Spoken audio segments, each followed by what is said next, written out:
Quiet on set! And action.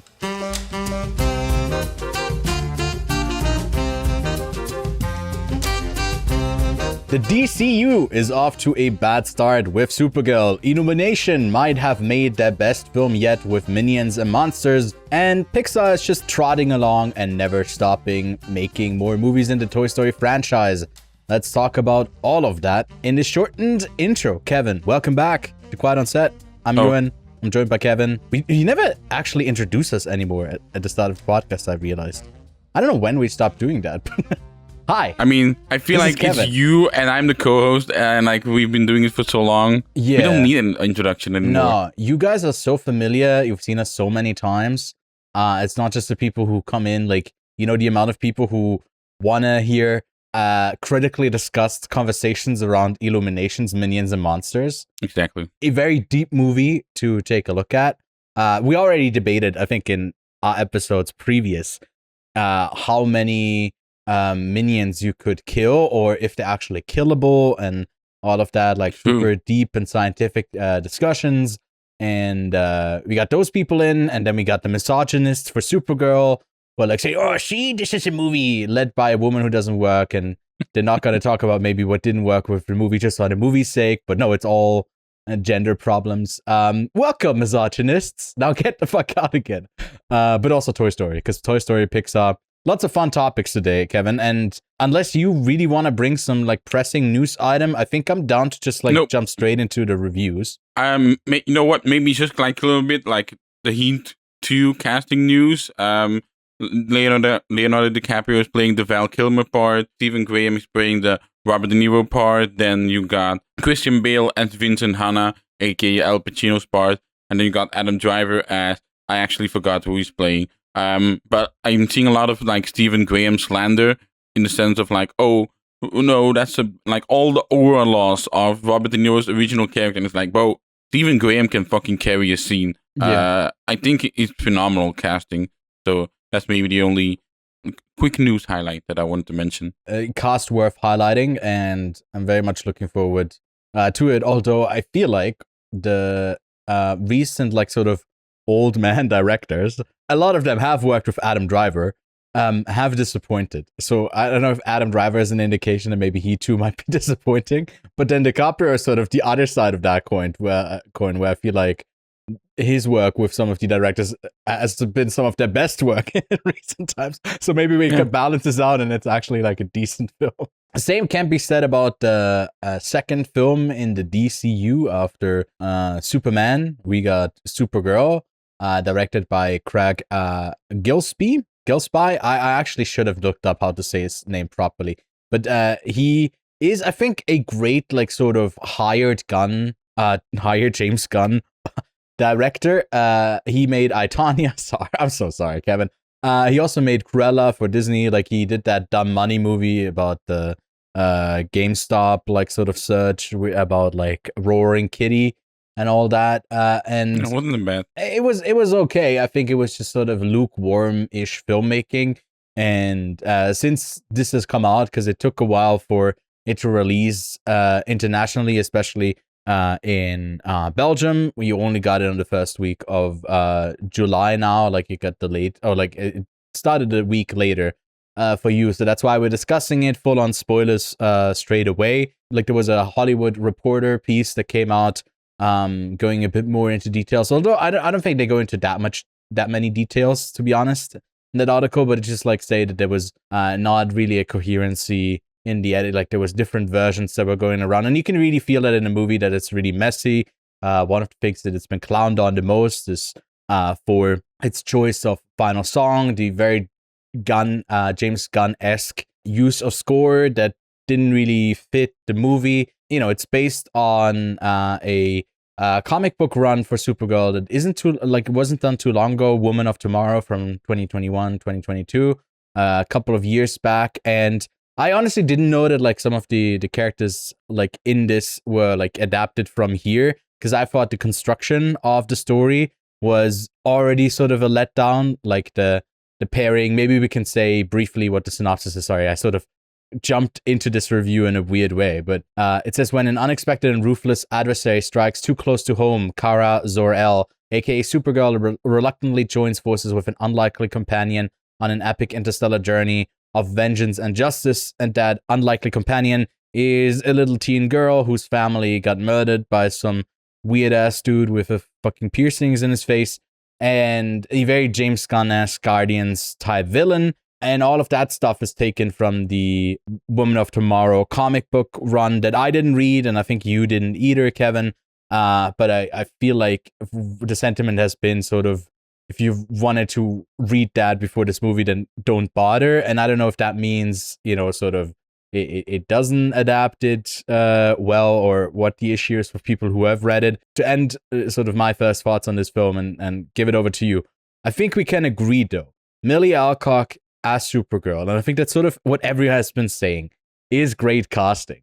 The movie itself, it's also what everyone's been saying, feels like it arrived like about 10 years too late, similar to what we said with like Masters of the Universe, funnily enough, in an era where this sort of filmmaking was still sort of seen as somewhat exciting, somewhat fine, this like intermediary in-between type of movie that is part origin story, part of like maybe leading to something larger, and ultimately feeling a bit hollow. It felt really like not exciting enough for a 2026 release in the superhero genre, even compared to like something like Superman, which I thought worked quite well more often than it did not. I think castings there are great too, and I think the performances are great, and I think James Gunn doing that movie really works because he can do his style, and either you fuck with his style or you don't. But yeah, this feels more like an imitation. But what did you think about Supergirl? There's been so much said about this movie that the thing is, I don't even know what's been said about the actual film, rather than the film. A lot of people have been talking about, Wonder Woman, Captain Marvel, and it's kind of crazy that to me that a movie like Captain Marvel, I think if I recall correctly, made $1 billion. It was like right in between the two Avengers movies, so it was like at the peak hype of this universe. Yeah, but it's just to say that if this movie came out, let's just say 10 years ago, it would have made fucking bank. Let's be honest. Even if it's not that great, I just looked at the Captain Marvel on Letterboxd, and it's like a 2.6 rating, and it's like, oh, that's quite. I'm not talking about the Marvels. I'm talking about Captain Marvel, which in my recollection back in the day was like an okay movie. But then I see this 2.6, and I'm like, damn, are we sort of in this age and era that we are looking back on superhero movies and there's a reevaluation of things happening? I think this is where Supergirl is also playing a part of. This movie is ticking a lot of boxes that a lot of movies in the past also ticked, but it just doesn't formulate totally and coherently in the end. And like, do you think that's what's happening? Like a sort of reevaluation of things? I mean, there's the point to be made that I also saw someone else. Like, there's literally no original take to be said about this movie 1 week after its release because everything has been said. But I share the sentiment of, the Spider-Man 2, the Sam Raimi Spider-Man 2 thing where he loses his powers as well. And it's like about that, like regaining his power. That's the second one, right? That's not the third one. Yeah. And here in this movie, what bothered most people, even before I saw it, I heard people say that. So I went in like sort of with that expectation that she keeps losing her powers. And I think that's not really interesting for this story.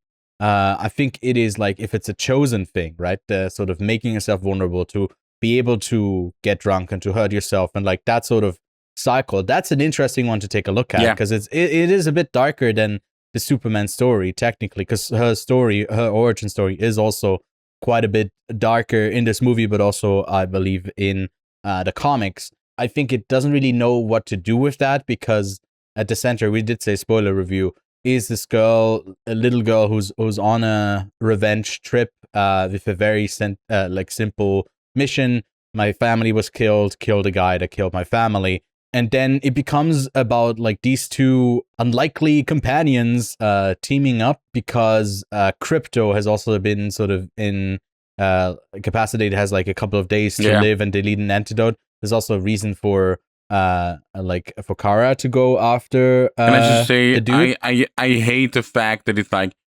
he's gonna die in exactly 72 hours. It's like, guys, can we maybe like not do the putting a timing on exact? Like, wouldn't it be more stressful and exciting? Would you say like you got maybe 3-4 days? I don't know. Or for example, like you got 2 days because it's crypto. He's lasting longer, but Mini Alcock just doesn't know because she has no communication. I think in the comics, if I'm not mistaken, there's no timer on it, and she doesn't know how long it is. So that was one of the changes. I think so. That was like weird. I also quickly want to mention Matthias Schoenaert. I'm a Belgian. He's a Belgian actor. He's a phenomenal actor, by the way. He is one of those actors that whenever I see him, he doesn't disappoint. And it's quite unfortunate because he's mostly in bad movies. Whenever he goes into like bad guy, like villain-esque territory, he does have a certain range, like a niche that he taps into.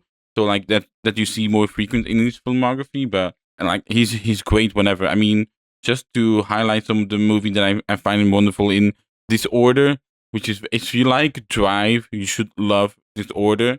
The Mustang, the horse movie, that is great. Also with Bruce Dern. Bullhead is like a Belgian classic. Rust and Bone, obviously. The Drop, also quite terrifying, and A Bigger Splash. Those are the movies that I would like to highlight. But he's given nothing in this movie. And it's quite strange because he mostly does this. Like that sort of thing.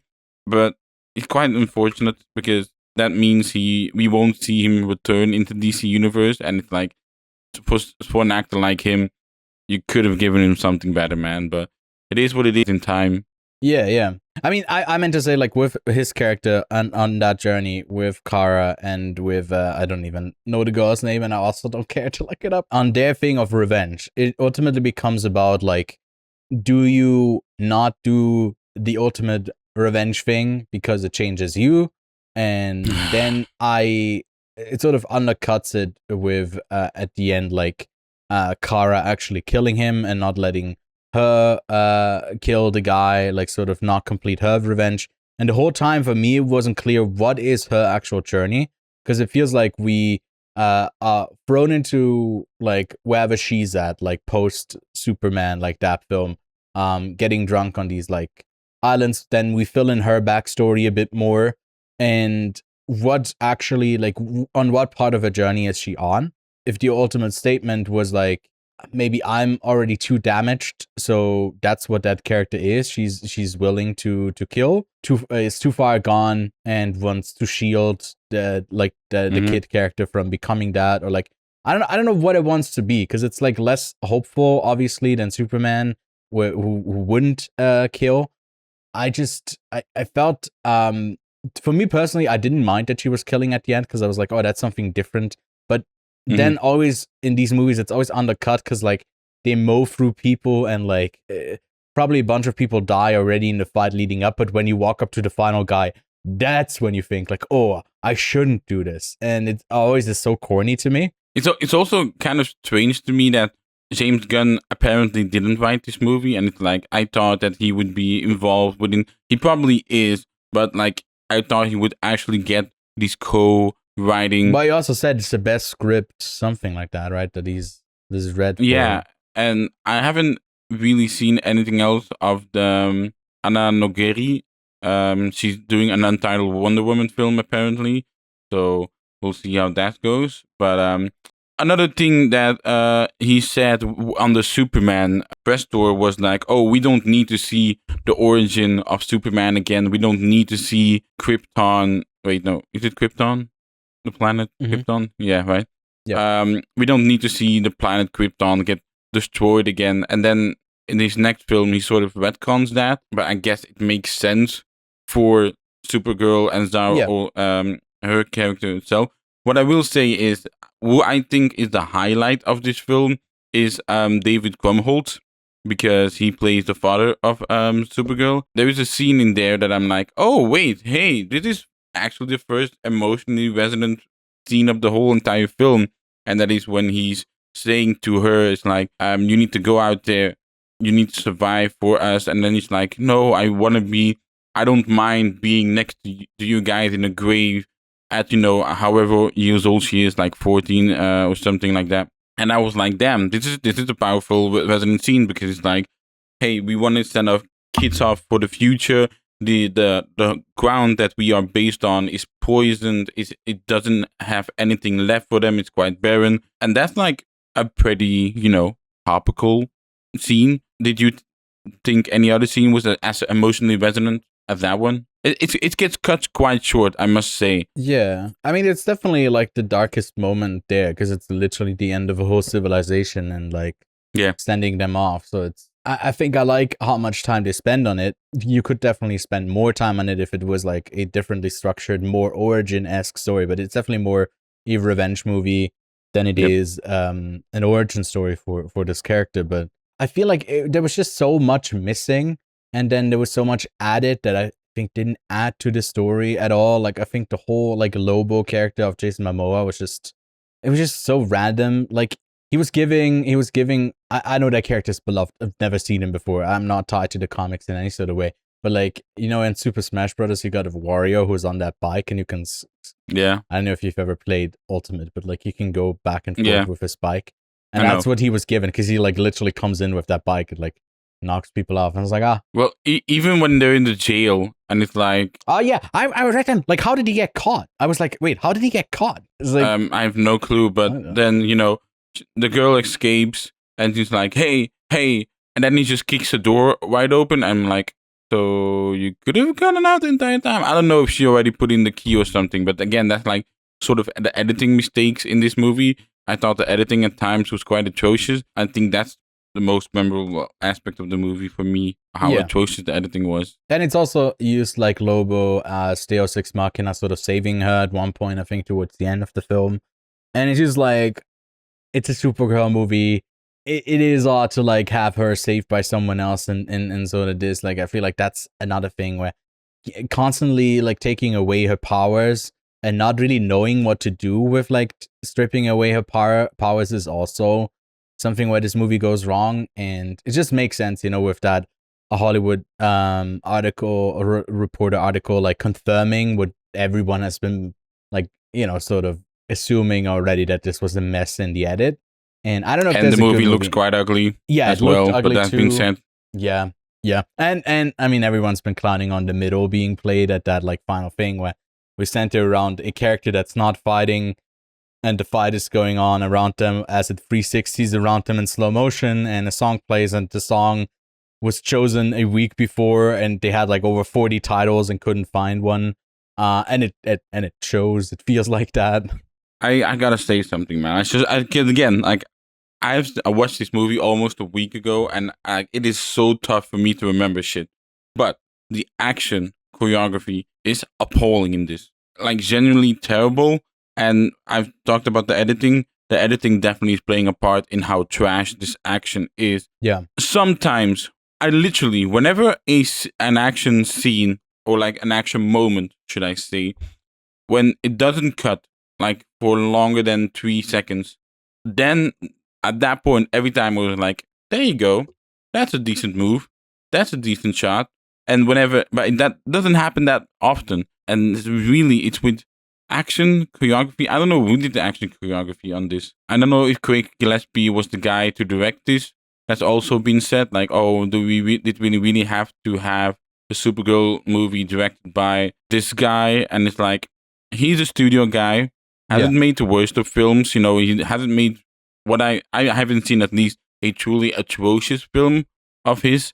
Cruella is like okay for me. I, Tonya is quite decent. The Money was also quite fun movie, but I haven't seen any great films from him either. Hell, I haven't even seen $1 Million Arm. Oh my god, I forgot about that movie. There was an era in Disney where they were making sports movies every year. Like Kevin Costner was in one, Ham was in one, and like $1 Million Arm is one of them. Like, my god, that was such a weird era of Disney sports movie. I mean, part of, I think, why he's chosen here is because he might be, like, Australian-American. Maybe that's part of it, because she's also Australian. Otherwise, I really don't get why he directs this film. I feel like I struggled with Cruella quite a bit, because I felt like that movie had the ingredients to be more, and then it just, like, did not deliver. I sort of loathe that film. I don't like it. I think it's quite bad. I, Tonya is definitely like his most solid one. But he also made like a mini series called Mike that I thought was just kind of okay-ish, and about like Mike Tyson with someone like Trevante Rhodes, and really did not know what to do with it. I also watched a mini series that he did with Pam and Tommy, and about Pam and Tommy, like Pamela Anderson and Tommy Lee, with Lily James and Sebastian Stan. That was also kind of mild for what it was about. So like, he just doesn't have sort of the sauce for this to bring in his own flair. So he's more of an imitator than an actual creator, I feel like. And he just like imitated a James Gunn film here, or maybe in the edit it became that, and it just it does not click at all. And bad choices all around for probably from the script level to this. Other than the casting, I think there wasn't much that was done right with this film. And I gave it like a 2 out of 5. I think it is one of the, and again, the lesser it's that films. timing. It's also the seemingly instant loss of power whenever she is in a green sun, and then just hate the fact that every time we enter the planet, it's like sun, red sun, yellow sun, and then it's like enters the planet, yellow and green sun, and it's like and she's just lying in a cave as well. So it's like the instant loss of power instead of the slow like degrading of her power, but she still got some. Yeah, I mean, when she's on Earth, like Clark goes basically like, oh, it's about to kick in, and it takes like a minute for her powers to actually, like, that's just a movie timing thing, but it also just breaks apart the loss of her power, like when she loses it from the sun. It just, it's not coherent, right? It's a bit all over the place. I gave it a 2 out of 5 as well as you. And I'm really hoping that, what's the next one on the, like, Clayface? The next Clayface, one? but I have confidence in Clayface. I mean, that trailer has, really astounded me, going back a bit more to the roots, especially in terms of Slither, for example, with like James Gunn OG roots. I'm like, all right, we're getting something like this. Like, that's refreshing. Mm-hmm. This, unfortunately, just was another, like this movie is Coke Zero. You know what I mean? It's like, it's a Diet Light, or whatever the American equivalent is. Yeah. I do like Coke Zero. Where you like? Shit. I don't like the regular Coke. I only like the Coke Zero. I don't know what stupid ass allegory doesn't work.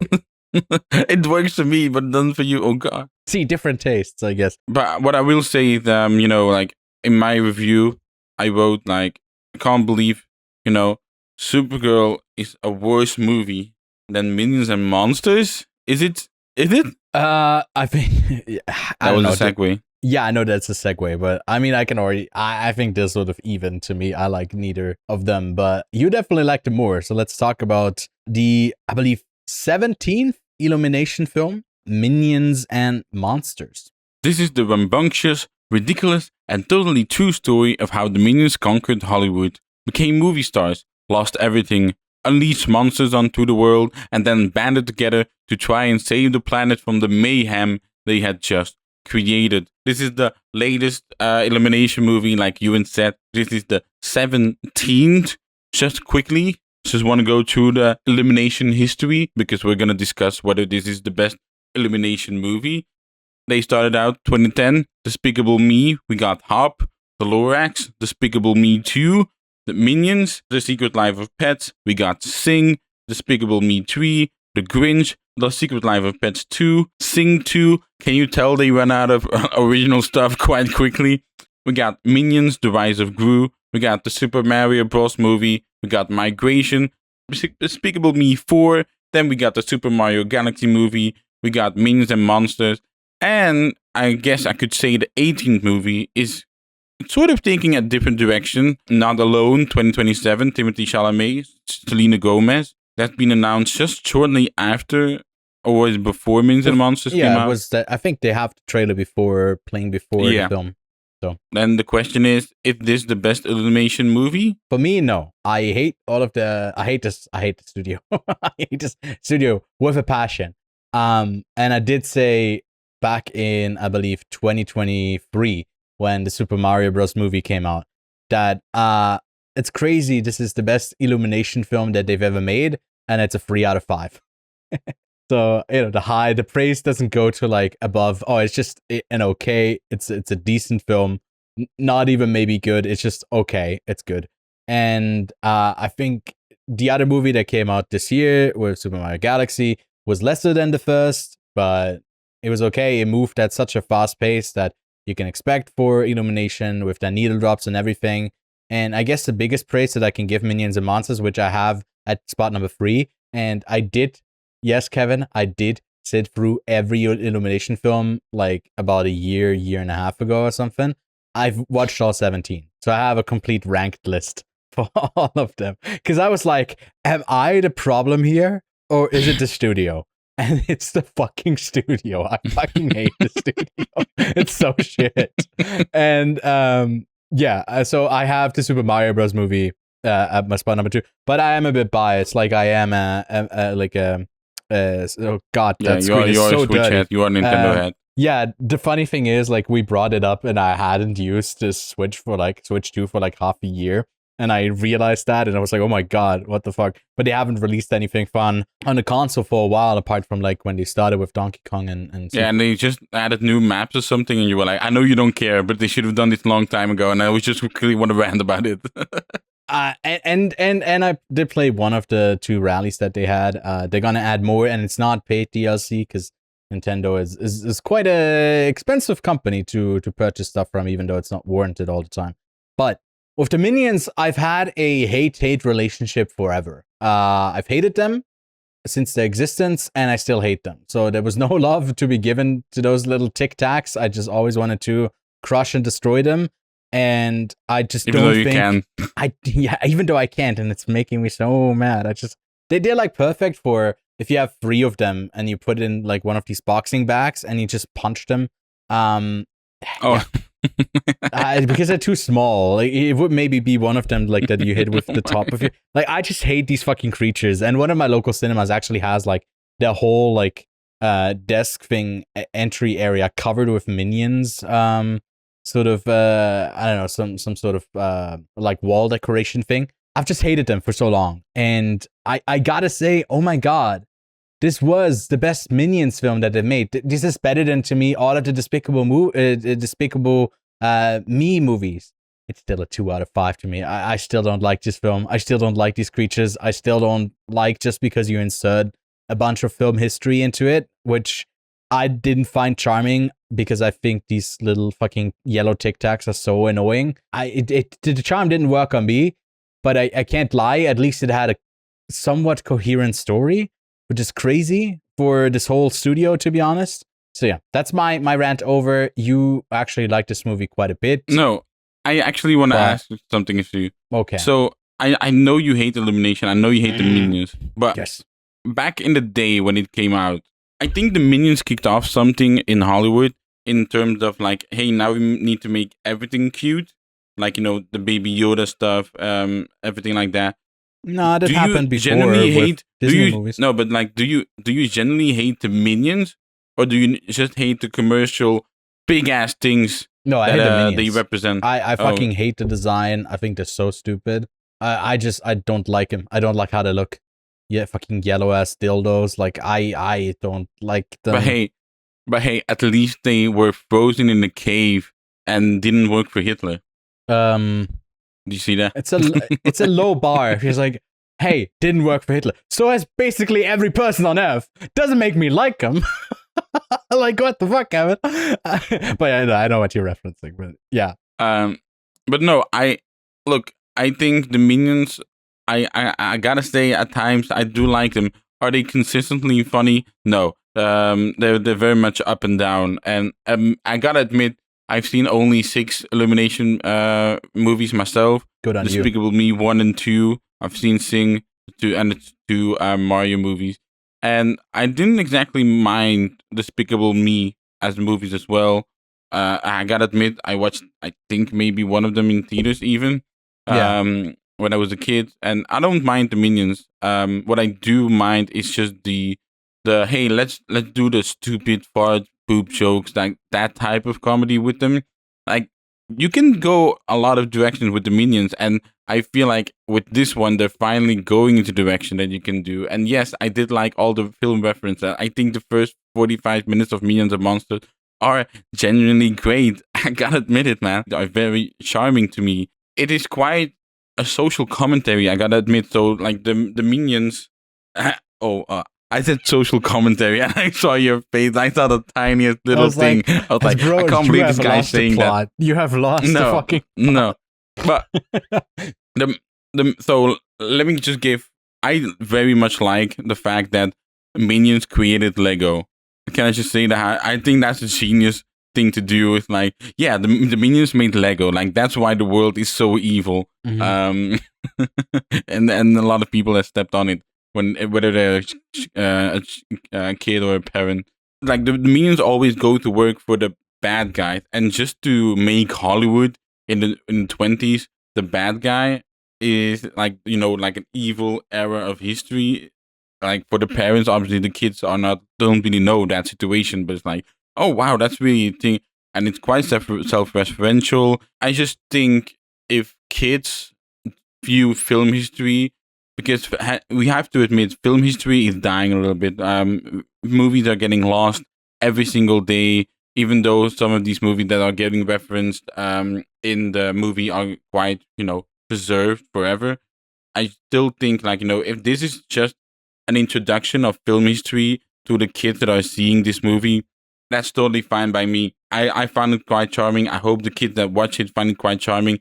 And it is like a path to more for them. I just genuinely hope that's the ideal for me. I mean, that's what they hope, but what kids take away, because I've worked in a kindergarten where like 3 or 4 of the kids had like Minion like merch and the backpack that was that and like everything, and all it was is like banana crush, and it's like that's the sort of engagement that you have if you come in and just because it like dangles keys in front of your face and go, ooh, do you know this film history stuff? Ooh, look, there's a yellow Tic Tac on screen.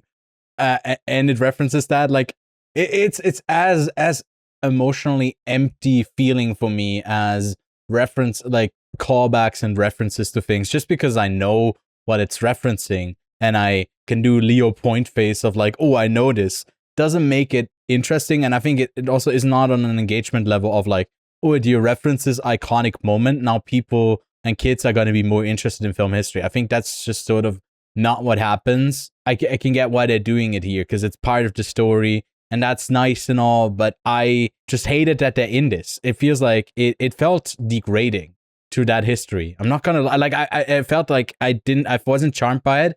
I was kind of disgusted by it just because I hate their faces. And I was entertained by it. Yeah. We were really, you know what, like, we have been saying to each other, like, we usually are almost always on the same page for movies. Maybe one of us is like high on a movie, like that. Like, this is the most divided we've been on a movie in a long time. Dude, you know how relationships break apart? It is money, it is kids, and it's the fucking minions. End of the podcast, it's over. Oh no. The fucking minions. The true monsters were discussions created from the minions. But I gotta say, normally you are in the majority of people that hate on minions, but I gotta say the reception on this has been quite good for this one. I mean, from critics, but even critics, it is like the minions as creatures, as these cutesy creatures, I think have worked on so many people. They are immensely popular. It makes sense that they work for kids. But there's like a certain demographic of like 30-year-old women that I feel like really fuck with the minions, and I don't know why. Wait, you're referring to the Facebook moms? Yeah, I guess young Facebook moms.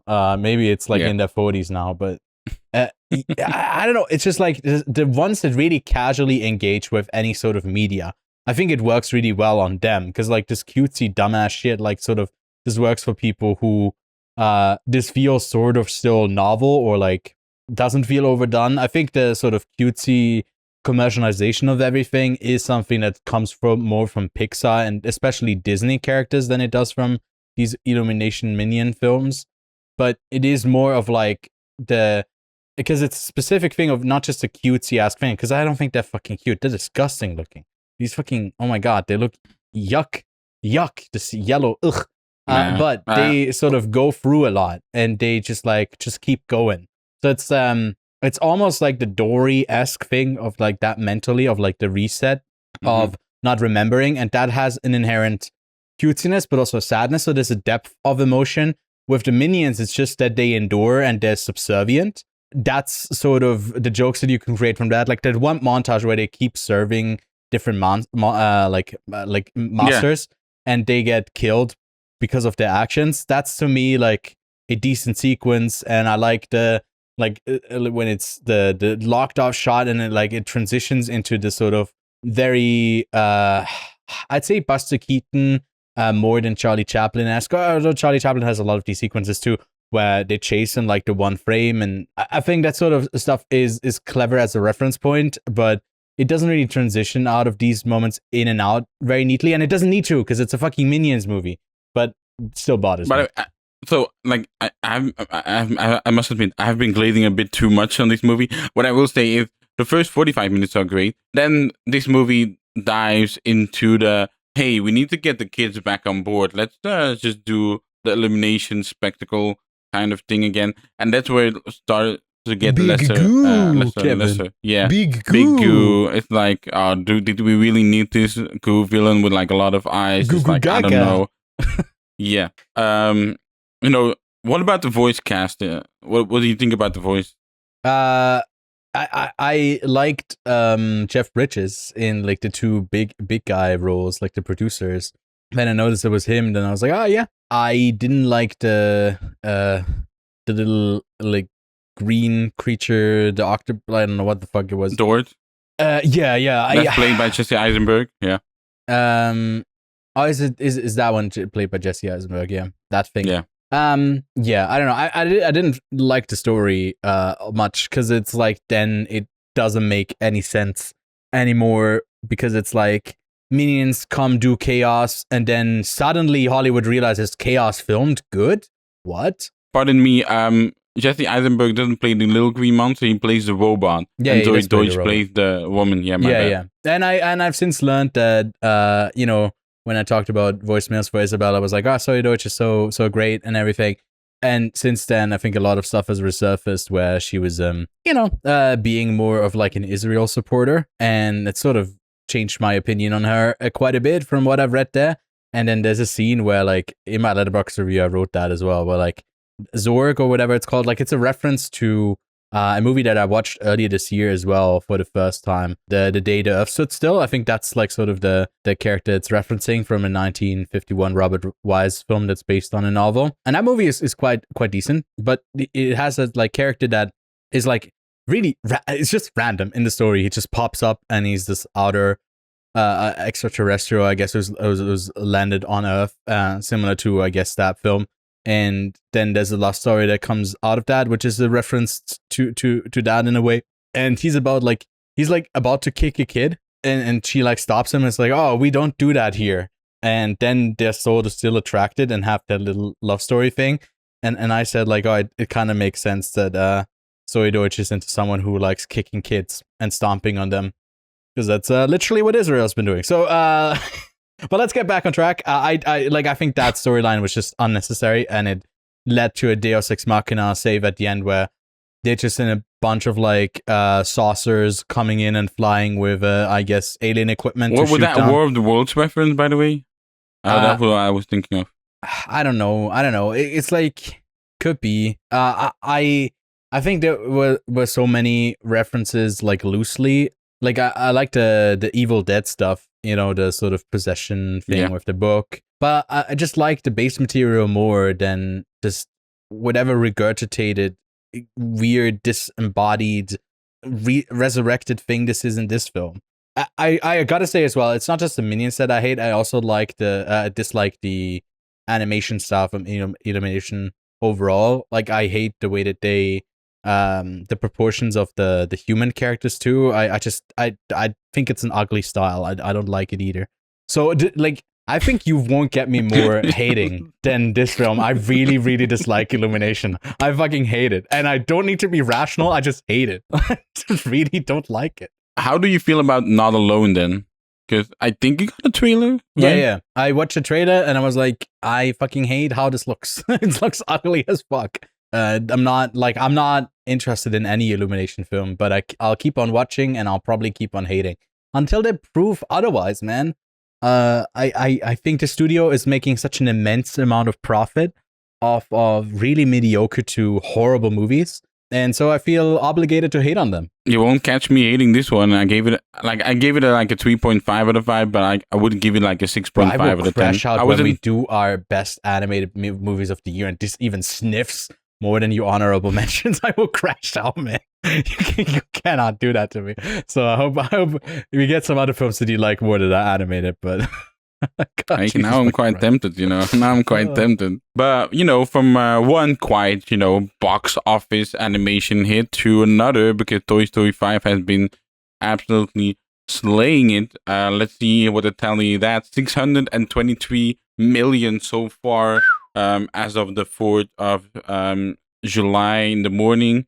So I've already seen this movie. I talked about it like a little bit, but didn't really want to say too much because my boy Ewan didn't see it yet. When Bonnie receives a little tablet as a gift and becomes obsessed, Buzz, Woody, Jessie, and the rest of the gang's job become exponentially harder when they have to go head to head with the all-new threat to playtime. I think you've heard a lot of the things that already has been said about this film, gone into this movie with all of that knowledge. Do you agree? Do you disagree? Tell me what you think about this one. We're gonna not hold back on spoilers because we already discussed it and it's the second time talking about it. So be warned about that if you still want to check it out. And also just know that Kevin went into this film having not seen the first 4 and still found his footing in this 5th one, and he was all good. What? Oh. I thought you were gonna diss me. It's like no. So you'll be fine even if you haven't seen it. And I think I don't know how it was you for Disney films and Pixar films, because I didn't really watch a ton of them as a kid. Like I remember watching The Lion King. I remember watching Finding Nemo in, I believe. Damn, you watched that in theaters? I don't. I actually have. I didn't grab it on as a photo, but like. I didn't watch The Lion King in theaters. I had it as a VHS, actually, which are like priceless nowadays, but don't have it anymore, by the way. If you want to get it, I don't. Sorry. But with Finding Nemo, it was one of the films that was in one of the first renditions of the open air theater that is held in our town. It's coming up again soonish in a month here as well. That's why it's on my mind. And I checked when this movie screened because we still have those dates, and it was Finding Nemo. And I remember it's one of my first cinema experiences that I remember was watching Finding Nemo on that like outside theater screen. I didn't watch a ton of the Toy Story ones until like a couple of years ago. Like I never watched them until like 6 years ago. So I never grew up with this franchise. They've already done the growing up thing.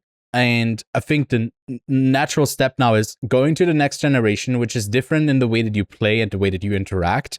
That's an interesting thing to go about a kid who is sort of stuck in this past way of playing with toys when, like, she's obviously not stuck, but it feels to her that maybe she's stuck socially. Is it okay to, like, remain stuck, or do you need to progress, or is there some nuance here where you can exist as your own person while maybe the world goes a different way? Can you still find sort of friendship and happiness in there, or are you always feeling like you're missing out on something? And I think the world has become in the last 20 years so niche in everything in the digital space where everyone finds their place like digitally in a way as well. But like the stuff that we haven't solved is the one that is the one immediate, the one local, that interaction.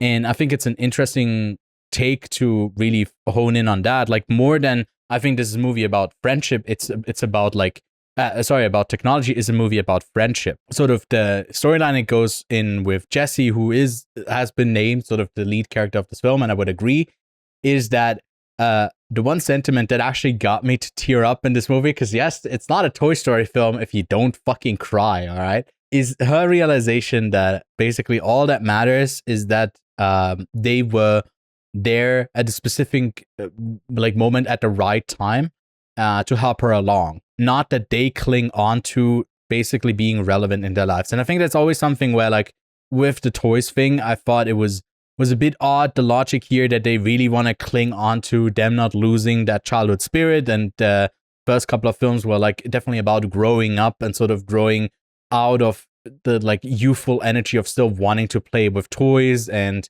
not being replaced, that sort of feeling. And I think that there's a lot of emotion that is held in there, but it's like it's easy to understand. Here it's a bit, I think it's a bit more of a complex thing of like understanding your place and that you serve sort of a function, and this function can be outgrown. So it feels way more of a like a parental role film.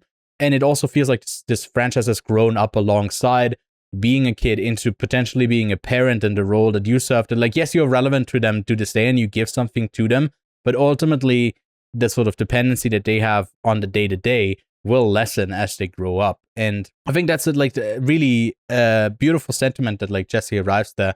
And it works, I think, to me, probably for kids as much as it does for the adults who watch this film, which is something that Pixar has been nailing in most of their films. And it's just, I think, one of their core strengths, even though some of their stuff, you know, is cheesy and is like formulaic to a point where you don't notice how much the formula is being done onto you because you're still tasting it and it's delicious. I was quite surprised. Like, I think it is probably the weakest out of the Toy Story films. Maybe it's like right up there with 4. It's still a pretty good film. I wasn't like expecting a bad film, but I also was thinking, is this getting to diminishing returns? You know, what do we cling on to keep making more Toy Story films? But it worked more often than it didn't, and I quite liked it. I didn't like that much how the storylines were split as much. I feel like Woody, like many people have been saying, didn't need to be in this film. I also thought the love story with Buzz was fucking weird. The first drafts didn't include him. So that's basically your answer, right? Yeah. And I think the Buzz thing was also a bit odd, where the whole time he's like trying to confess to Jesse that he like I don't know, the relationship thing there was like weird because I'm not invested in the romantic side of these fucking toys. The plastic, it's weird a bit to me. Like I don't know. Some focus like could need some trimming to maybe do a couple of different, like I really like Greta Lee as Lilypad and that character because it's about like the sort of thing, bad intentions, right? You just want to climb onto relevance, you want to get all of their attention all the time, but like here plays with a technology that is made that's actually not that bad, but then the realization that like that character has of, hey, I'm actually not good for her and I'm going to step out of their life. I think that was like, I didn't expect that. I thought it was going to be more of the tech bad type thing. And I think it doesn't go into the crazy nuance of like the influence of the digital space. I think it stays very limited in like these closed spaces of still that low, like the safety net is definitely around for kids. It's not exploring the sort of darker sides that this access could unlock, but it stays with a character that's quite young and with sort of the toy thing. It's not giving them an iPad. It is the Lilypad thing of like, hey, this is restricted to a certain type of activities, right? And I think that is the smarter choice, because if you open that kind of worms for like the whole World Wide Web, it gets really messy. And I thought that's what they're gonna do, and I didn't have confidence that he could pull it off. But because they stripped it back and focused in on one thing, I think it actually does work. What do you think about Conan O'Brien? Hey, you know I love my boy Conan O'Brien. Yeah. Hold up. Who does he play? He plays the voice of the poop toy.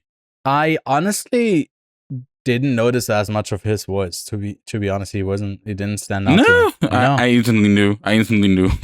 Yeah, no, that wasn't. No, actually, I'm quite surprised. I was like, oh yeah, but I like that character. It was a funny one. What I quickly want to mention as well that I didn't in my like little thing last time is the animation whenever they go to the imagination of the kids. Like, I fucking love that animation. It looked amazing. Yeah, I like that as well. Yeah, and ultimately, it's about like these two kids finding each other that are still, playing in that sort of way. I think it doesn't really sugarcoat that like the friendships that you have as a kid are more proximity, are more chosen by your parents sometimes or your circumstance than they are of like actual interest, because you're still forming them. So just having some sort of aligning interest is so often enough for that sort of connection. And I remember that from my own childhood. Like I had next door neighbors, like a girl who was like 3 years older than me, and her brother who was like 2 or 3 years younger than me, and we played all the time. And it was a thing where like we were all like at different stages in life, but like found each other in that way because of the proximity, and then sort of create something together the way that we play. And a lot of it was like this very imaginative play of like, you know, someone's got a vision and then steering it through. And so I relate to that sentiment quite a bit. And I think it sort of captures that, like without like overindulging in romanticizing it too much. I think it's like right on the line that they find pretty well. And that to me is still impressive. It just proves that Andrew Stanton really still has it in live action. In live action, no, but in animation, yes. Because, I mean, we have seen another Andrew Stanton film this year. For the viewers that don't know, I even forgot the name of it. In the Blink of an Eye. In the Blink of an Eye, which, look, I don't know what it is with Andrew Stanton and live action stuff. John Carter is quite infamous in film history for like just being one of the biggest flops of all time, especially back in the day. We've gotten a few more since then. And now with In the Blink of an Eye, it might be the sentimentality that he has, because In the Blink of an Eye is so sentimental. Like, it wants to hang up so much emotion on you. And in animation, I don't know what it is with him. He can do it. I mean, Wall-E is pretty sentimental. Finding Nemo, Finding Dory, pretty sentimental.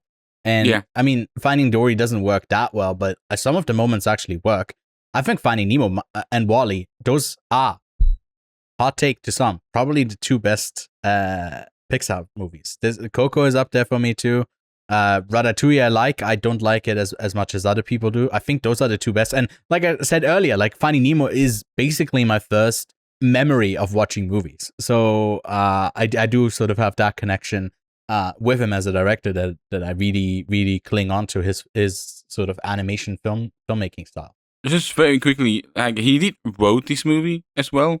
In the Blink of an Eye wasn't written by him; it was written by Colby Day. We also did the Spaceman Adam Sandler movie, and it's like maybe he needs to create stuff as his own. I mean, he did write John Carter, but again, John Carter is like a train wreck on its own. And he is the original writer, or one of them, I think, for Toy Story, right? So he didn't direct, I think, the first couple. This is the first one that he actually directs. Yeah, he was one of the co-writers for, which is crazy. There's a whole bunch of people who are like credited as original writers for Toy Story, like Pete Docter, John Lasseter, Joe Raft, Joss Whedon, Joel Cohen, not that Cohen. I was about to say like, hey, different Cohen, but yeah. But it does make me think, like, and again, for now, maybe Andrew Stanton will write a live action movie in the future of his own, and it'll actually be good. Because, for example, with who was it again? One of the Safdie brothers was in an animation movie. Which one again? Benny. Oh, the Super Mario movie. Benny. And like, and Benny, yeah, and he was asked like, "Hey, would you do animation?" I was like, I could, I'm quite interested in doing it after seeing the process of the Mario movie. Oftentimes we talk about the divide between TV and movie directors. Sometimes we talk about, cinematographers becoming directors or actors becoming directors. Animators diving into live action is one of the lines that has been, I feel, the most difficult to cross. I mean, we constantly talk about, Netflix, or, the anime adaptation and the Netflix adaptation type of things. And is that the toughest line to cross, and successfully, that is? You mean from animation to live action, that sort of? To animation to live action, and I'm not talking about a recreation of it. I'm talking, for example, Andrew Stanton, he has done 2 original projects now. It's tough because a lot of the directors from animation are just the one at the top, but not as directors as like it is like sort of asking of you to be in live action. So it's such a, even though it's not, animation is just a different form of storytelling. It's not a genre, right? It is a different form of filmmaking, and the structures are incredibly different. That I think it doesn't really translate to that sort of experience. And I think the limitations in live action versus animation, like they are in animation so much more restricting in the way that you schedule everything out. And I think some of the best things in live action come from a certain notion of spontaneity. And you hear it again and again of these movies that we, at the end of the year, clamor around and say, like, these are the best of the year. A lot of these filmmakers are very open for a collaborative spirit. And not that animators aren't doing that. It's just the structure is like inherently working against that you would be so open to see that, because you'd come from a place that maybe is a bit more structurally sound and like pre-planned. I mean, for massive blockbusters, you still need that. You know, if you talk about the Odyssey, like everything's like planned out to a detail with so much practical things that like it's crazy. But that comes from a place of exactly knowing how like the whole thing is run, and is based on like the 10 films more than he made before, building on top of that. And I think it's sort of a bad thing to bring up, I guess, I realize, because Nolan's such an exception in that. Yeah. But I'm just thinking about the extremes here of maybe why it doesn't work as well to transition from animation to live action, other than if or the your name opposite is way. Del Toro, you know? Exactly. Yeah, the opposite way. I don't know. I think there you can maybe lean a bit more on a team.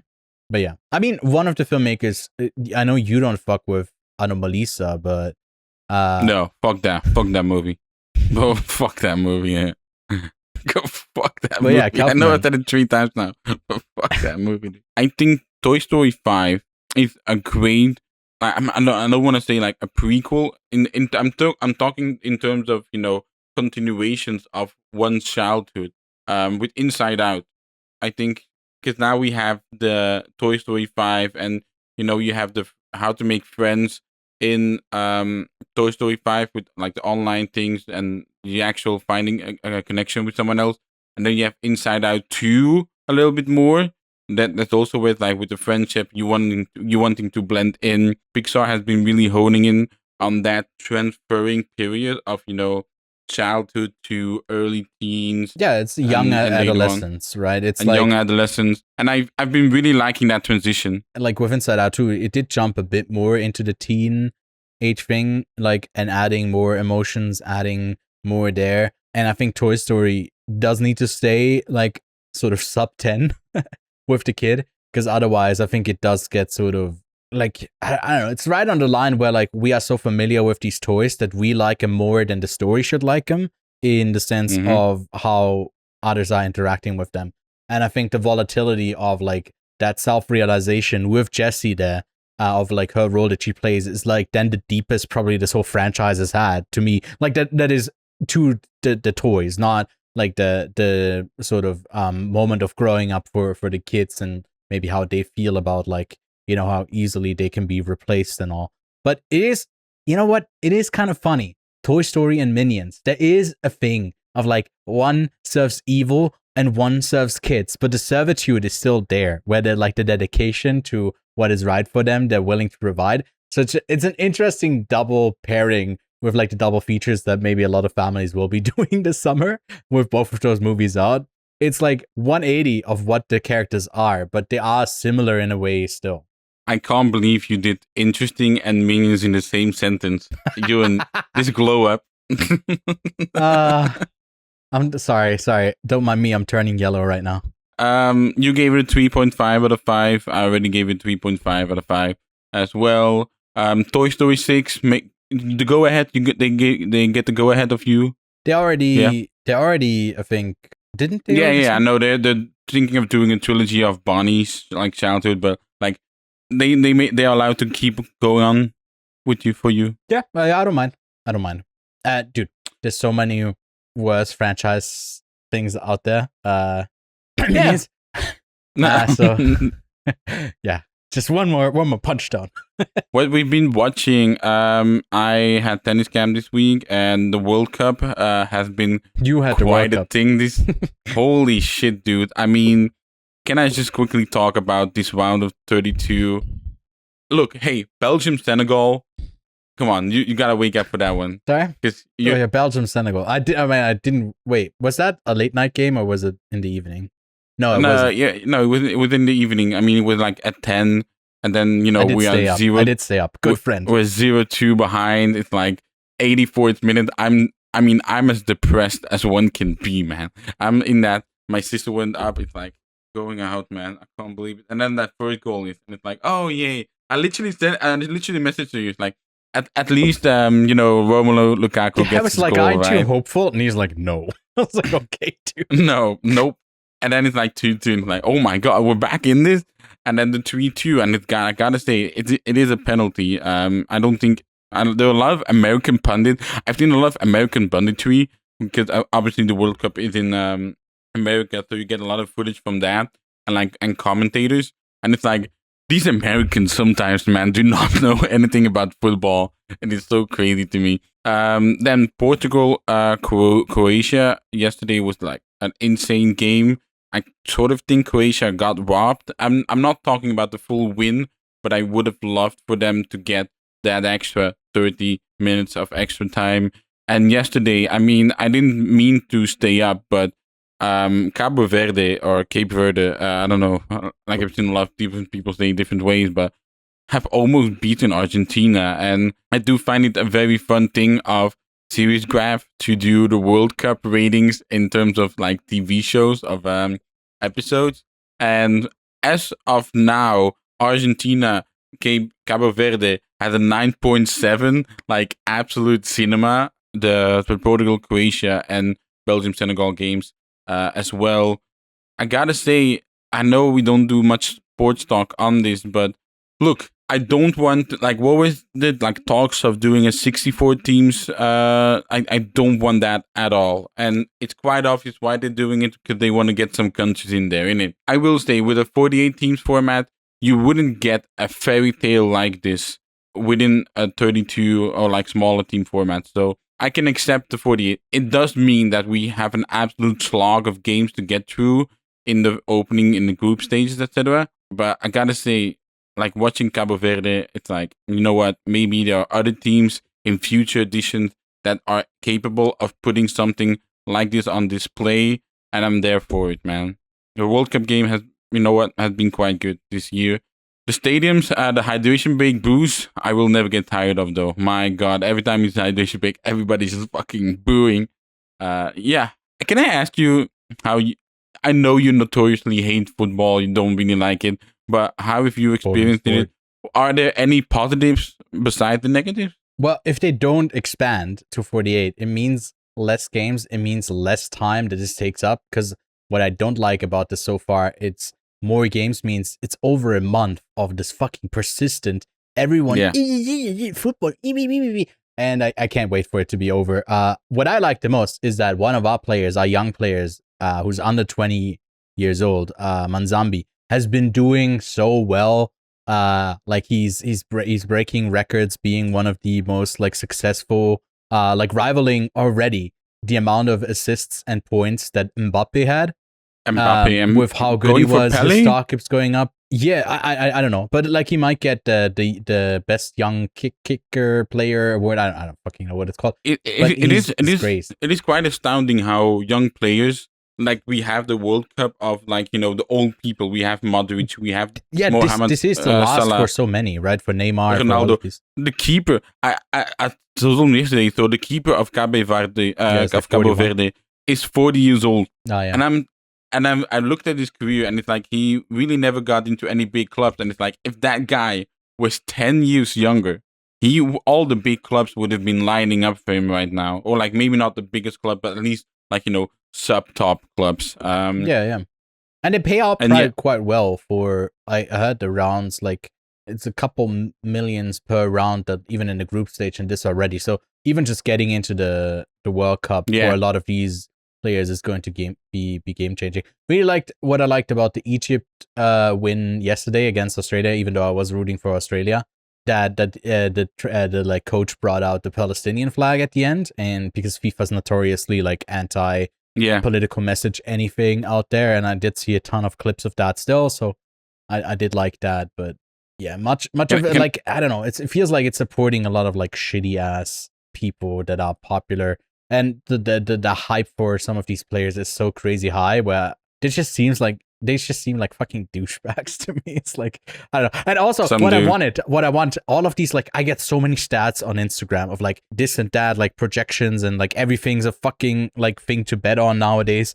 But what I want is a tally of the percentage of per game tallied up for the whole thing of how many times at least one player is just flailing, laying on the ground, going, "Oh, my knee," or something. Like they're hurting and they're like doing their fucking dive bombs into, "Oh, that was such a foul." I just want a tally of like how much time in a football game per game we have at least one player sitting on the ground or laying on the ground, because I think it's a large chunk of the game. Well, they have been acting upon it, so they're. I gotta hand it over to FIFA. I gotta give them some compliments actually here in terms of time wasting. There has been a lot of less time wasting. I mean, 2018 and Belgium against France. I mean, France were laying on the floor the entire time. It has happened less because if you are down as a field player, like you do have to go off for an entire minute. And for example, yesterday with Argentina, it's like an Argentina player is laying down, and then it's like, okay, you're off, but all of a sudden they got a man less on a Cabo Verde corner. I do think they brought him on just before it, but it's like that's a risk that they're taking. So in terms of time wasting, and like, you know, you only have now 8 seconds or something to do a goal kick, to do a throw in. Those are initiatives that I truly support. Because it does mean, again, the hydration break, fuck that shit. I think momentum. The game has been, like, from, I guess, I've never watched a full game of this World Cup as I was watching it. I always had on the second screen muted. Yeah. And whenever I saw a replay, I just watched whatever was happening because I'm in support. I get to talk about hockey. He listens. The thing is, there's so much less hockey than football, so it feels like there's an imbalance here. But it's fine. Well, you say it's fine. I gotta say it's fine. Well, for me, it's now 1 month, right? Your hockey season lasts a little longer. Yeah, but I don't talk about the hockey all year round. But we are fine. We're still hung up on minions and monsters discussion more than the sport. I think that's going to be more of like a decisive thing of us fighting. It's been tighter. Like I noticed that like it is a quicker game where I used to be bored out of my mind every time I like watched any football game, and I think there's a bit more, like it's tightened up. It feels like the game has become a bit faster, like noticeable amount. Were you rooting for actually of who's in? Because now we do have all of the we do have the round of 16 now of like the entire team. So wait, let me go to it. France Paraguay. You know, like France is gonna win that shit. Canada Morocco.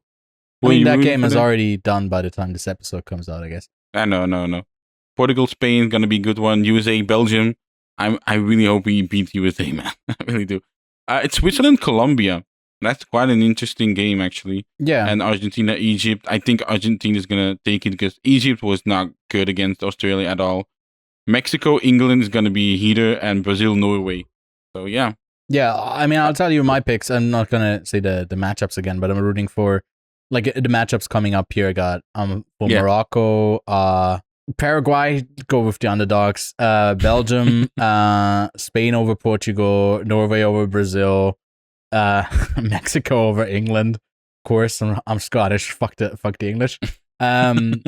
Switzerland over Colombia, of course, and then I think it would be kind of sick if I'm just rooting against the big teams. So Egypt over Argentina, and I would have been hyped to have like Cabo Verde go up against Egypt, and then like in the fucking like round of A, like in the quarterfinals, you still had like someone like Cabo Verde or like Egypt. That would have been crazy. I think we got a decent job against Colombia, but I wouldn't be surprised if Colombia wins against Switzerland. Yeah, but Switzerland is a pretty good team. They might make it to the quarterfinals. Yeah, could be. Anywho, what else have I been watching? Oh, I watched a movie yesterday that I have literally not heard a single living soul talk about, and that is The Get Out. It's a Russell Crowe movie directed by Dirk Borte, who also directed Unhinged and has done many other films that I have absolutely no clue who they are. This movie was not good. Are you surprised? there also I have some allegations against this movie. Just before recording, I did show Ewan, hey, did you see the amount of executive producers that are in this movie? And he's like, no, what? And I was like, let me show you. They are 30 names.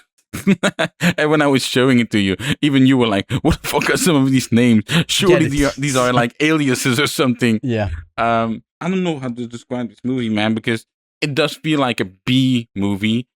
Everybody is on a different page altogether.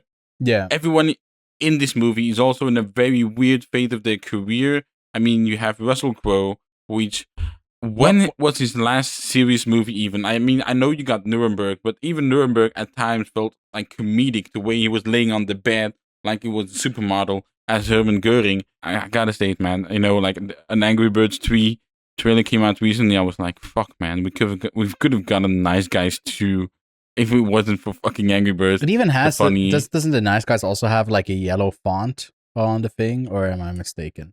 But there are so many different posters to get out. The Nice Guys is a white poster. No, sorry, I'm because the yellow is so present in that. It felt like to get out there with the yellow font. It would be sort of good for a movie that no one knows about, that you don't just give us the name, but maybe slightly what genre it is, or maybe what it's about, because even I don't have a clue. All right, so it is about a nightclub.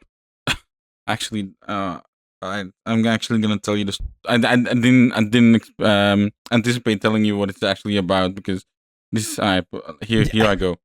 So, Russell Crowe is a club owner. You know, and he's also Albanian, so he talks in a very funny accent. Okay, we need to talk more about, like, it's okay, Russell. You can just speak in your natural, like, you don't need to do an accent in every single role you're doing. You are and I are immigrant, like that type of accent. He's a club owner, and then Teresa Palmer is his girlfriend. He arrives in the morning from the job. Teresa Palmer texts him like, "Hey, I'm still up. I waited for you." And at that point, he just chucks a bottle of Viagra in himself with some alcohol, and then you see them fucking, and then he has a heart attack, and then it's like, I gotta get and then Teresa Palmer is like, you know what, we've got to get out of here. Like, you know, we got to get to a nice quiet country, Thailand, get a place for ourselves there. And then it's like, so then he says, sure, let me look around. Then you got Luke Evans' character, who is someone that wants to buy the club out from under him. And every night when he, closes the nightclub, he goes to put the cash in the bank. And then you got Aaron Paul's character. This is where it gets quite sinister, you know. So Aaron Paul's character is someone, it's like he's an academia professor of a community college, though. And at a side hustle, as a side job, he writes essays for students, for them, or like even, scholarship things to for them to get through. But he gave an essay to the son of an FBI agent. The son might not get into college anymore, or like the FBI agent wanted the scholarship for his son, but he may not get the scholarship anymore, even though he did get into the college or the university things. So he tells Aaron Paul, like, hey, you need to rob Russell Crowe. And then, so like literally the villain of this movie is a school loan, essentially. And yeah. Riveting stuff. I know, right? You told it in such a way where I got so bored. I'm sorry. But like, okay. And Russell Crowe is the only one that, maybe even Luke Evans, because Luke Evans, for example, like, hey, want to meet up? And then it's like, he's having a meeting while he's having a massage. He's having a meeting when he's doing karaoke, a very goofy role for him. And then you have Nina Dobrev, who, so Aaron Paul steals the money from Russell Crowe, and he wants to skim some of the top. So he goes to the bank with, guess what, $9,999, because that's the supposed, amount underneath $10,000 that gets flagged. But then Nina Dobrev's character is like, I work at the bank for 7 years. We are taught to flag suspicious activity. And then it's like, I want in. So then Nina Dobrev character they're sort of doing this Bonnie and Clyde. I mean, they talk about being Bonnie and Clyde. They also mention Point Break. Also, quite a lot of references to other movies such as Kill Bill and Tarantino. But this movie is just not good. It's quite comical. There's also of the nightclub. There's like the guy that sort of is the assistant to Russell Crowe is very jumpy. It's just it's not good. It's not good. This truly feels like a movie that was made for whitewashing with 30 executive producers. What else can I think when this is the end product? Well, it's like you said $9,999 doesn't get flagged at the bank, but 35 executive producers is just as sus in a way, right? If you want to seek it out for a weird Russell Crowe performance, go ahead. Well, that's literally any of his movies in the last 5 years. Unfortunately. Well, wait, let me actually quickly look at it. No, please not. Let's not go through his. He's in a movie called Beast. Now, The Wait with Ethan Hawke is something that I am looking forward to. That got good reviews. Nuremberg, Craven the Hunter, Sleeping Dogs, Land of Bad, Pope's Exorcist. Hey, I will give Pope. I did like Pope's Exorcist. Yeah, that might be it. Maybe Unhinged. Unhinged was also such a weird movie because this movie that got elevated by COVID. I don't think otherwise many people would have seen it. And you know what? Maybe the true history of the Kelly Gang is his last actual, like, seriously good movie, and that's 2019. Wait, yeah, he has. No, I don't think so either. I think that movie was just kind of mid. Okay, like it was okay. I think his last good movie is The Nice Guys. That is fucking crazy. Yeah. Well, Land of Bad wasn't, bad. Funnily enough, I wanted to say, but yeah, I just don't know what has been going on with him.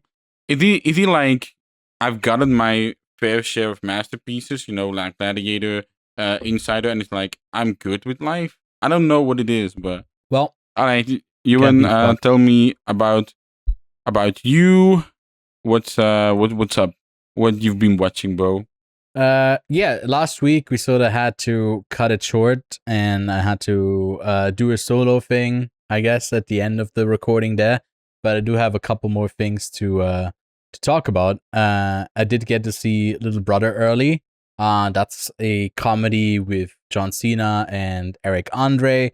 Eric Andre doing very much like an over-the-top Eric Andre stick here, where he feels like he's sort of the little brother of John Cena, who has an actual brother in the story. And John Cena plays this like very tightly wound guy who is this realtor who's always in the shadow of his older brother, and he's about to be cast in like this reality TV show about realtors. And then at the worst possible time, I don't know, it's a weird premise.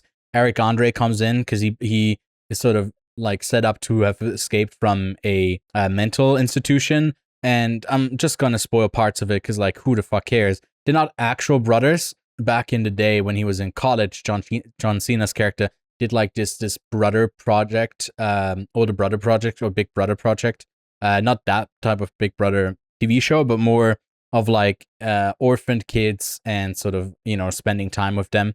And from there on out, he just like had this lock in, oh, that's my older brother. And he's not completely insane. Just when the story doesn't want him to be, he's like perfectly fine, gives great advice to Michelle Monaghan, who plays John Cena's wife. It's so unfunny to me. I think this is like aggressively not my comedy style, where it's like unhinged, crazy character behaves perfect and is seen by one person as completely normal and genuine, and the other guy is just annoyed by him the whole time, and ultimately builds as like some sort of catharsis where like, oh no, we actually do like each other, and there's like a hateful fallout moment that needs to happen at some point. I thought this was painfully unfunny, but again, some people will like it more than I did, but I don't think this is a funny movie, a good movie. Some people will just tolerate it more, and I gave it like a 3 out of 10. I just went through the Letterboxd thing, and it's like, I'm reading the David Ehrlich thing. It's like, it's the first streaming movie in which Michelle Monaghan is caught tonguing John Cena's butthole on the side of a public road in suburban New Jersey. Yep. Huh? Oh god. Yeah, I mean, the jokes are very hey, we don't have to go for a rating type thing, but they're done just for the sake of it. They're not funny. And the characters are all over the place. They don't make like a lick of sense. Right. They just like whatever the story needs in that specific moment. Unfunny. But surely another Netflix release is a little bit better, right? Enola Holmes 3, right? That's better. Well, Right? it's about as it's worse than the second. It's better than the first. I can't remember what I rated the other ones, but I have a dislike for Millie Bobby Brown quite a bit because she has become this sort of embodiment of I don't give a shit about movies. I'm just here because I think it's sort of what I like to be doing, and I think that sort of disengagement with movies is like something that puts me off of people quite a bit. And I also hate the presentation style of this, which is like her constantly narrating and addressing like telling the story. I think this is just so uninteresting. It also looks so fake, like that sort of Hollywood, not the Hollywood, the Netflix. Yeah, I was about to say. Lighting, it looks so ass. It really is. Like the costume design is bad, like everything. I think Henry Cavill is like way too good for this role alongside Helena Bonham Carter. Himish Patel even, and the story and the sort of thing, like because it has its own Moriarty, but the Moriarty is a black woman in this, so it's like everything is like on a very surface level. It wants to shift the story from the Sherlock Holmes to like Enola Holmes of like that, like, ooh, let's do a female character, but then the antagonist also needs to be female, but they can't do anything with those story beats because ultimately this is still like it centered around in these 3 movies about her like love story too, and it's not that you need to take that out. It's just like incredibly hollow and like it has no life. It's like it's so yucky in not having any sort of interesting thing to present or to do here. And again, I really dislike Millie Bobby Brown as an actress too. I think she's just not good, just straight up. What's not the best good. movie? Oh, you do like to go for filmography. I fucking hate it, but I don't think she has. God, she doesn't have a single good one. Good movie. Yeah, I was about to say. I don't think she has one. Like at least where she's acting, actually. Yeah, which just shows that she doesn't give a shit. You know, she just likes to do these big movies. She has only big movies, right? Even the ones like with Damsel, there's a lot of money behind it, even though it's such a nothing film too. She just doesn't care, and I don't care either, and I don't care for it. And I gave this one a 1 out of 5. So she's gonna be in 19 Steps, which is directed by Tom Hooper. So, again, like a solid director, but also he's director of Cats. So no clue what that will be. The Girls I've Been, no clue what that is. Thing about Jellyfish. Brother, I honestly Wanuri could not give less of a fuck Kayihu. what she does next. Honestly, let's move on. Like I'm getting mad at like her filmography. I just like it. Well, how about we go to a happier note? Yes, please. We got to be in Pursuit of Happyness, right? Mm-hmm. You're keeping me on the hate train. I think this movie's also overrated. I don't fuck with it. I think in 2006, right before a like, you know, what's it called? The fucking the financial crash. Yeah, yeah, that one. That's the one. I think this is on a somewhat hopeful note of like a guy trying to make it, and he's working so hard, and he sort of needs to persist, and then someone from the higher ups will actually see all the value that he puts into him. And it's like, oh my god, can you breathe with the dick of capitalism so far down your throat? And that's sort of what I feel like this movie is. I was like, oh, the higher ups, they just need to see me, the value that I can provide over everyone else. And I think it's just such a disgusting sentiment to go around that like, you just need to be working harder than everyone else and you'll get to do like, I think this movie's message overall feels quite like hollow, and I just didn't really fuck with it. And I thought that I didn't like the messaging, what the whole movie's core is. It's so incredibly American that I think even Americans have moved away from in the last like 20 years. But yeah, I don't think this reads the same if you watch it. Like, good performance though. I thought it was okay. I didn't really fuck with Will Smith here either. Jaden Smith though, great kid performance.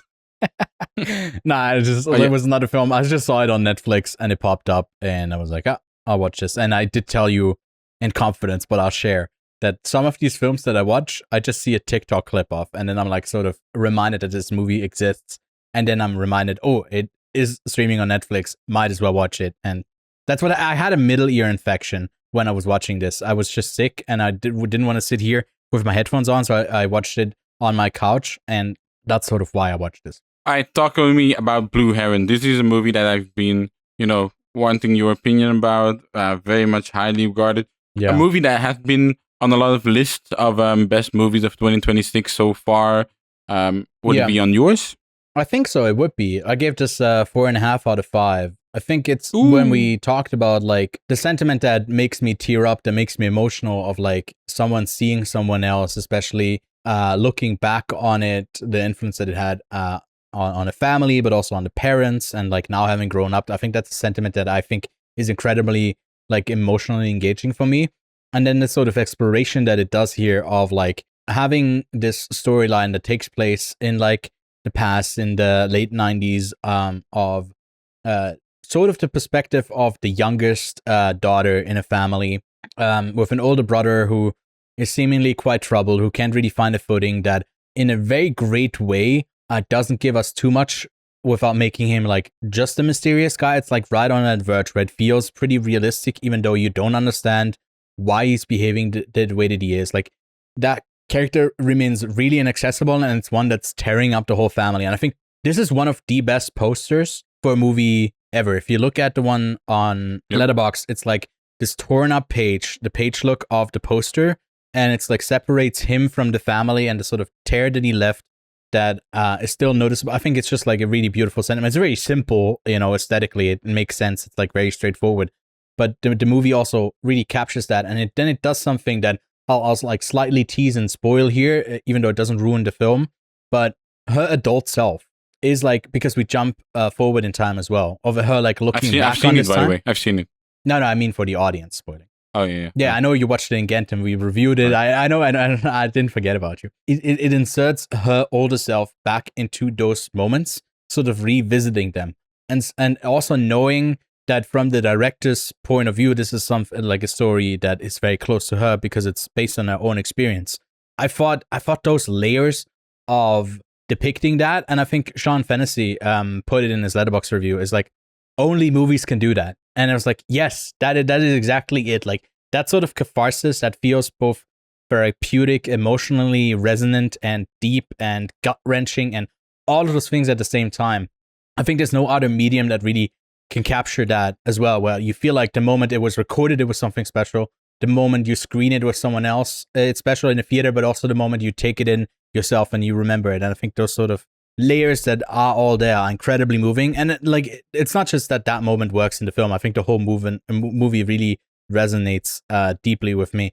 And I found this to be beautiful. It's going to be, unfortunately, I guess, at the end of my 2026 list, because I didn't see it in 2025, even though it did come out. This is a reminder. I keep talking badly about the Locarno Film Festival just coming up, because I always say like there's no good movies that screen there anymore. This premiered there, like the first premiere before it screened at TIFF. So I do have to take a closer look, because in about 2 or 3 days time, the lineup for Locarno comes out. And it's just a reminder for the two of us to maybe have a closer look at what looks interesting at that festival, to screen some of these films, because yeah, sometimes they do have quite a few gems in there, like this one. Yep. But yeah, I can really recommend it to anyone who hasn't seen it, because it's now available on VOD. You had the privilege to see The Invite. That movie is unfortunately scheduled for September in Belgium, so it'll August be a long time till I see it. Tell me about it. Well, it just speaks to another problem with A24, that they sell the international rights. They do only the ones in the States, and then they don't give a fuck about like when stuff releases.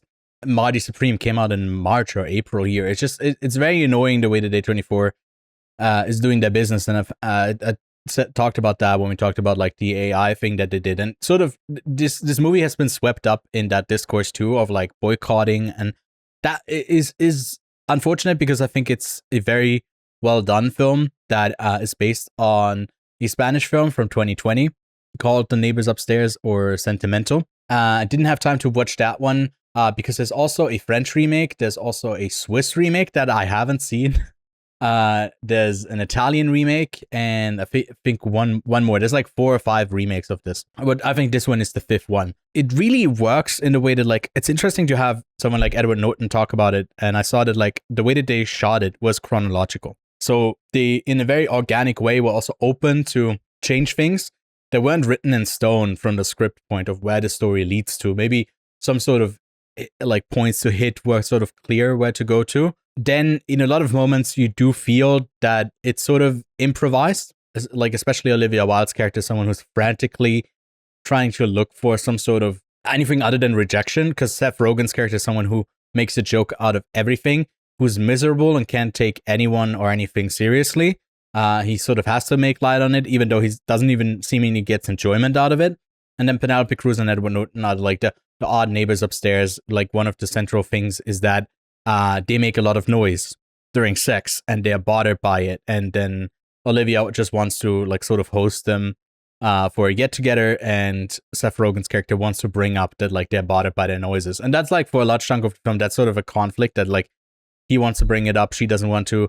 Want him to. And it's great performances, it's great writing, it's all around just like a great package of a film. And then I think it also has a couple moments that resonate really deeply, where I wrote down in my notes that I'm like, ooh, I feel incredibly seen in this sort of frustration with oneself and why maybe a relationship or some sort of love isn't working. And I think you'll resonate with that as well. I feel like it gets to a point where a lot of it feels constructed and like, you know, sort of pushing us alongside a direction. And once this push has been done, you feel like at one point you're in a flow state in a way, and then it has like a really couple of great monologues in the film that had me wondering if maybe we'll even talk about some of these performances as the best of the year by the end of the, towards the end of the year. I think it's your really, favorite? really solid film. My favorite performance is probably, it's hard to say. I think Norton is amazing, but he has the most subdued one, because he stays on like the one emotional note a bit more, like one who's holding back a lot. Wilde is doing the most, and Seth Rogen is also doing a lot. I feel like I like Penelope Cruz a lot in this, because he's very held back. Definitely not a showy, flashy performance, but I really, really like her energy in this. Is she better in this than La Bola Negra? Yeah. I mean, her role in La Bola Negra is really small, but yeah. And anything else you want to talk about? Yeah, there's a charming animated film called ChaO, for those who like it, about like a guy falling in love with a fish, or he's forced to fall in love with a fish, and it's sort of told as a Shape of story. Water? No, it's animated, so it's crazier. It's like this world that coexists with like a future world where these humans and mermaids coexist. So it tells the origin story of how that happened, and it's based on a love story, and sort of tells that through a lead that is quite unlikable, because he's so dismissive about this creature who's seemingly all devoted to him and in love, and he doesn't really know why. And then we sort of uncover towards the end of the film why it is, and there's like some really like cute montage-esque moments that tie together. I think it's a cutesy film. Looks nice. I gave it like a 3 out of 5. Pretty solid. And there's another film on Letterboxd Video Store with Odessa Zion called Pools that I thought was just kind of okayish. It's like her sort of drifting after I think she's lost her dad. Yeah, her father's death. And like a year later, she still feels like she doesn't really know what to do. She's skipping classes, about to drop out, and really finding herself. It's like that coming of age sort of thing, but you're already in university trying to figure yourself out. And then they, at one point, just jump from pool to pool, like in the backyards of people. And there's a couple of like odd characters that then get together doing this. And I think it felt really constructed, and it is unsurprisingly a first feature film. In a way that like it feels like it wants to explore certain topics, but it doesn't really know how to connect the characters to get there. So I thought it was okay. And then I watched all of the Bond films with Roger Moore, but I think I'll do like a larger thing on that. And like I talked about it last week, the last couple that I watched of Sean Connery, and there's one in between, like after 6 Roger Moore Bond films, they did remake Thunderball for some reason and called it Never Say Never Again with Sean Connery again, even though Sean Connery was already in Thunderball. So it was like, it was supposed to be this unofficial James Bond. Yeah, it's a Haley thing. For me, I haven't read anything about like the history of James Bond. I'm just watching the movies, and I'm reading the books.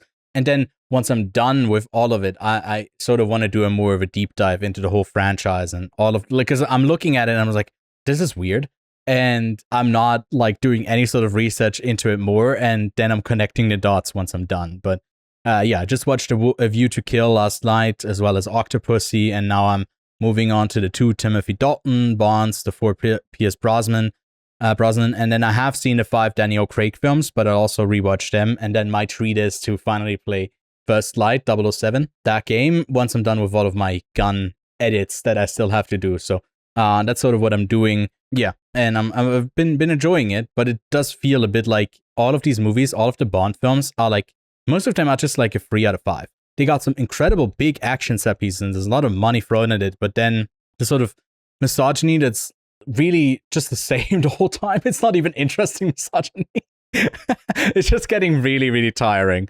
And especially Roger Moore is such a snoozer as James Bond. He really is like such a nothing burger who can just do one expression as Bond, and yeah, it's a bit boring. I don't have a favorite Bond yet, but that's sort of what I want by the end of it, and I'm pretty sure it's going to be Daniel Craig. Yeah, I just love that I went to View to Kill, and the first name that popped out was Dolph Lundgren.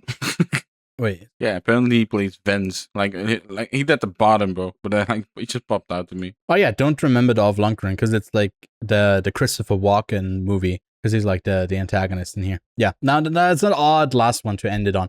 But I also did read The Odyssey, and it was quite interesting. I read the translation by Emily Wilson, which I definitely can recommend because it's like one that's written, and she explains it in like 50 pages of contextualization of this book and why she translated it, how she translates it. And it's a really easy read, surprisingly, for a book this, like a text this old. And I sort of was afraid because people were saying like, oh, you won't get anything if you don't have the context of like, if you read the Iliad, which is behind me there, like you sort of need that to base it off from, or you constantly need to check up on like these characters and to understand. I found it was not that hard to follow.